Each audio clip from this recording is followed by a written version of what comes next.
Hey people, welcome to the Run Testers, and now I've done the requisite test miles in the Adidas Supernova Rise 2. It's a daily trainer that Adidas says would make a great workhorse. It's built to eat a wide range of your regular daily runs. And I'm here to give you the verdict on this second gen shoe. How does this stack up against the rest of the daily trainers out there? Let's get into it.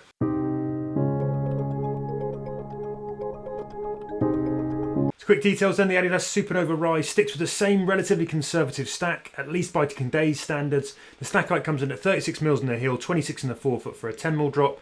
It weighs in at 9.6 ounces or 272 grams in my men's UK 8.5. Adidas said it has shaved 4% off the weight versus the first gen, but those come in at 9.7 or 275 grams in the test shoe, so I'm not quite seeing that. But coming in under 10 ounces, I would say, sort of keeps the Supernova Rise fairly competitive on weight. Price-wise, things stay the same with the Adidas Supernova Rise 2 coming in at £130 or $140. That's now towards the cheaper end of the daily trainer shelves.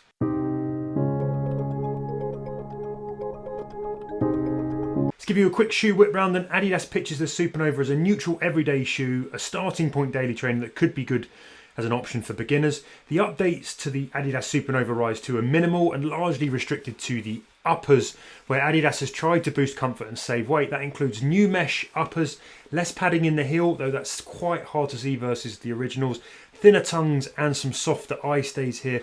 The midsole unit stays the same. It sticks with PEBA-based Dreamstike Plus midsole foam that's made from a small percentage of recycled materials. That Dreamstrike Plus has some of the bounce of a performance foam, but not the full energy of a super foam. There's also a highly rockered forefoot and what Adidas calls its support rod system, a set of visible rods that follow the metatarsals and add some stiffness and spring. Up top, the Supernova Rise has a new mesh upper that's marginally thinner and a little less structured across the toe box. For an upper that's not unlike a Nimbus 26, the heel collars are still really well padded, particularly at the back. There are quite stiff heel counters to enhance the support and heel hold. You've also still got pretty well padded traditional tongues with no gusseting. If you flip them over, there's a generous covering of durable Adiwear rubber, and overall this is a shoe that screams long mile durability.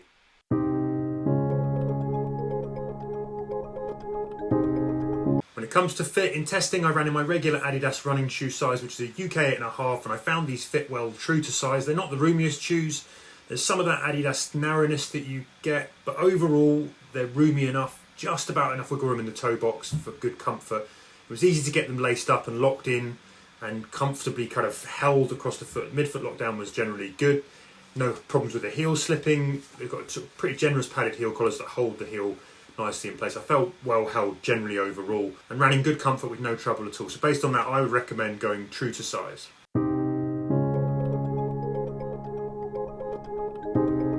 Onto the run test then. In testing, I've covered a good 50 kilometres in the Supernova Rise 2 across a range of paces, with the majority of those miles on the road. Now, unsurprisingly, because the midsole unit is largely identical to the Rise 1, not much has changed underfoot. That's good news if you like the original shoe. The big changes here have come in the uppers, with tweaks to the heel package and the tongues in a bid to make the shoe more comfortable but lighter as well. That didn't really register me in terms of weight on the scales, and I didn't really notice a big shift in terms of how they felt on the foot with the weight. Though overall I didn't find these a particularly heavy shoe in the first generation myself. But when it comes to the ride, the Rise 2 serves up a more traditional feel underfoot with the Dreamstrike Plus stack.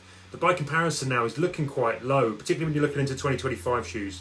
It's getting higher. The result is just enough softness to take the edge off the road, but you will feel more ground coming up than with a lot of the bigger stack dailies that we're seeing. There is also a bit of stiffness and snap to the shoe. I quite like that personally. They also feel a little bit more compact and a bit less shoe on the foot than some of the other bigger shoes that we're seeing. There's a kind of Puma Velocity or a Brooks Ghost glycerin agility to these shoes. Part of that comes from the narrower platform that feels more precise than the likes of the Nova Blast or a Nimbus or a Triumph. Across the miles I ran in testing, though, the most important sensation was that immediacy from the midsole. The foam compresses a little, it's quite a firm feeling underfoot, and then it returns back quite quickly. It's a more snappy and responsive ride than a soft and bouncy energy, again, that you might get from other daily trainers. So the shoe runs best, I think, when you're running with a quick foot turnover, landing mid to forefoot rather than further back on your heels and heavy, and when you're moving at a slightly faster pace with lighter feet, quicker feet. That's when it performs best.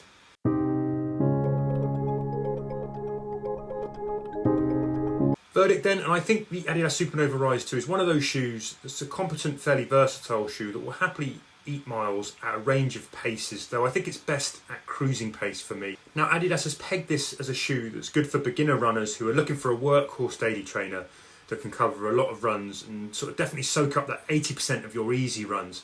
But in a world where shoes now pack much more softness and cushion, more bounce and energy from higher stacks, and sort of comfort overall for easy runs, I'm just not sure everyone is going to like the way this is a bit more traditional now. When you put it up against some other daily trainers like the Nova Blast 5, or you start looking at the really versatile super trainers that we're getting now, though they're much more expensive, this shoe does feel a little bit tame. Now in some ways I personally really like that. For me it's got sort of Sockety Ride 17 vibes. There's a sort of safety and security to it. If you like a shoe with less cushion, more ground feel, it's a bit snappier, then I think this could be a good option. It offers a much more connected ride that brings with it a good stability, a good reliability to the landings, and it's consistent even if it comes up a little bit more direct and it isn't the most exciting.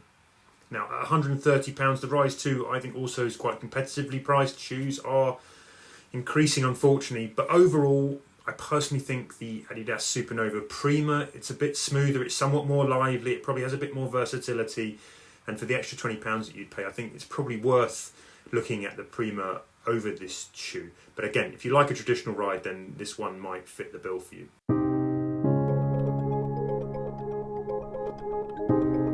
So there you have it, that's been my review of the Adidas Supernova Rise 2. I hope you found it useful. Let me know if you've run in the 1 or the 2 and what you made of them.